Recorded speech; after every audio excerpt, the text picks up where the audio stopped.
Hi மக்களே, முளைக்கட்டிய தானியங்கள் சாப்பிட்றது நல்ல விஷயம் அப்படின்னு நமக்கே தெரியும். ஆனால் நம்ம எங்கெங்கே பண்ணுறோம் அது தெரிஞ்சு தான் எங்கள் வீட்டில் சீனி கிழங்கு அதுவாகவே முளைய கட்டிடுச்சு.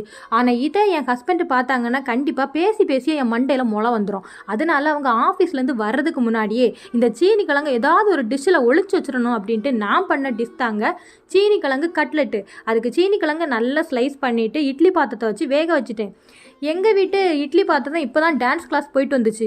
அதனால் அடுப்பில் இருந்து இன்னமும் டான்ஸ் ஆடிக்கிட்டே இருந்துச்சு. அது டான்ஸ் ஆடுற நேரத்தில் ஒரு மிக்ஸி ஜாரில் கையில் பச்சை பச்சையாக என்னென்ன கிடச்சிச்சோ எல்லாத்தையும் போட்டு அரைச்சிட்டேன். அதுக்காக இந்த பச்சை புல்லெல்லாம் போட்டு அரைச்சிங்களான்னு கேட்கக்கூடாது. கொத்தமல்லி, கருவேப்பிலை, பச்சை மிளகா, வேக வச்ச பச்சை பட்டாணி, இதைத்தான் நான் சொன்னேன். இதெல்லாம் அரைச்சிட்டு வேக வச்ச சீனி கிழங்குல அரைச்ச பேஸ்ட்டையும் போட்டு அப்படியே கையை வச்சிங்கன்னு வச்சுக்கோங்களேன், கை வந்துடும். அதனால ஆறுனதுக்கப்புறம் கொஞ்சமாக உப்பு, கரம் மசாலா, கார்ன்ஃப்ளவர் போட்டு நல்லா பிசைஞ்சிட்டு ஒரு தோசைக்கல்லில் வச்சு இங்கிட்டு அங்கிட்டு வச்சு டீக்கே கூட என் ஹஸ்பண்டுக்கு கொண்டு கொடுத்தேன் பாருங்கள். கட்லெட்டை கட் பண்ணவே வேண்டாம், அப்படியே சாப்பிட்லாம்.